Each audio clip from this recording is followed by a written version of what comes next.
en 1791, 2 ans avant la Révolution, et qui a connu beaucoup d'évolutions. Une cour de justice qui est en fait une juridiction d'exception. On l'a dit, 2 faits la caractérisent. Le premier fait, c'est que la cour de justice, elle n'a pas d'appel, elle n'a pas de cassation. Elle statue en premier et dernier ressort. Sauf révision du procès, il n'y a aucune voie de recours qui est ouverte à son encontre. C'est pour vous dire que nous devons nous arrêter et bien réfléchir avant d'envoyer quelqu'un à la haute cour de justice. Et nous tous ici sommes justiciables ou pouvons être justiciables de la haute cour de justice.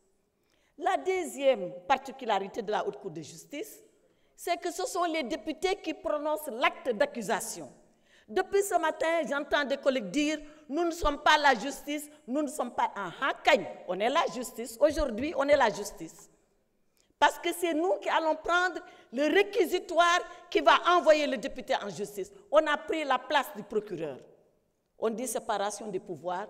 Aujourd'hui, à cet instant, il n'y a pas de séparation des pouvoirs. C'est l'Assemblée nationale que vous êtes, qui est le procureur de la République, qui ouvre le procès devant la commission d'instruction. Voilà la gravité de ce qui nous est demandé de faire.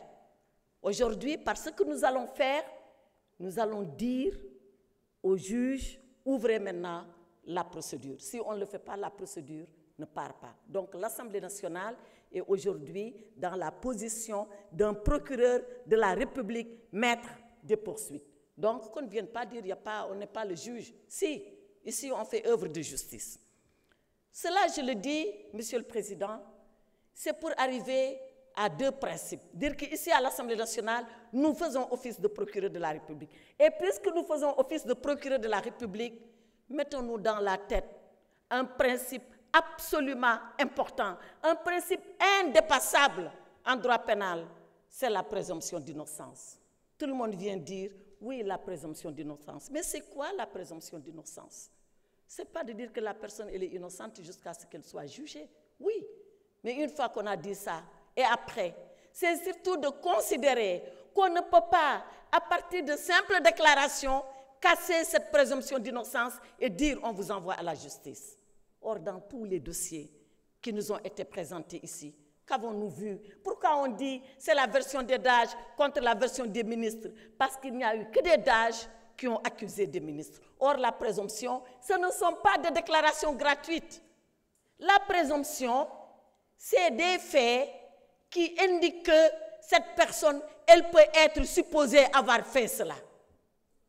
Les déclarations des DAGE, aussi fortes soient-elles, ne peuvent pas être qualifiées de présomption. Or, seules les présomptions peuvent amener le procureur de la République, que nous sommes cet après-midi dans cette salle, à pouvoir indexer pour dire celui-là peut être mis en cause et incriminé. Donc, sachons ce que nous est demandé de faire avant de prendre notre responsabilité par rapport à cela. Donc, je le dis, nous sommes le procureur aujourd'hui et nous ne pouvons pas, sur la base de simples déclarations, dire qu'il y a des présomptions. Si nous le faisons, alors nous allons violer le principe de la présomption d'innocence. Et cette présomption d'innocence, elle date depuis l'Habeas Corpus 1786, elle date depuis Bill of Rights 1789, elle date depuis la Révolution française, Déclaration des droits de l'homme et du citoyen, elle date de 1948, Déclaration universelle des droits de l'homme, elle date du préambule de la Constitution du Sénégal, elle date de nos lois à nous. Nous ne pouvons pas la renverser allègrement parce que tout simplement, nous voulons envoyer 5 ministres à la justice. Le deuxième principe que je voulais rappeler, c'est celui de l'indépendance du juge. Notre justice, beaucoup l'avaient décrié, beaucoup. Et aujourd'hui, tout le monde dit que les juges sont indépendants. Oui, moi qui les fréquente depuis des décennies, je sais bien que les juges sont indépendants. Ils ne se réfèrent qu'à la loi et à leur conscience. Certains font semblant de le découvrir aujourd'hui. On leur fera confiance. La commission d'instruction, elle est judiciaire, elle est absolument judiciaire. Il n'y a pas un politique à la commission d'instruction. Elle est présidée par M. Abdoulaye Ba, le premier président de la Cour d'appel, un magistrat en qui nous pouvons faire confiance. Mais arrêtons-nous, nous, de faire nos commentaires et de dire oui, nous pensons ceci, nous pensons cela. Laissons-les faire leur travail et ils le feront comme il le faut, selon leur conscience et selon la loi. Et Monsieur le Président, je rappelle que ces 5 ministres, ils ont servi la République. Ils ont porté un sacerdoce de servir l'État et de servir le service public du Sénégal.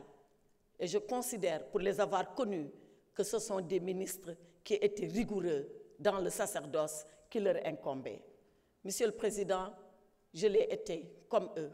Je ne le suis plus parce que être ministre, c'est pour un temps. Après, on ne l'est pas et on a sa vie qui continue. Je suis maintenant députée. Et députée, je suis pour la loi, cette loi universelle, cette loi impartiale, parce que je la vote ici, dans cet hémicycle. Et je n'oublie jamais, avant ministre, avant député, que je suis avocat. Et en tant qu'avocat, je crois à la justice. Et je crois à la justice de mon pays. Je crois au droit et je crois à la primauté du droit.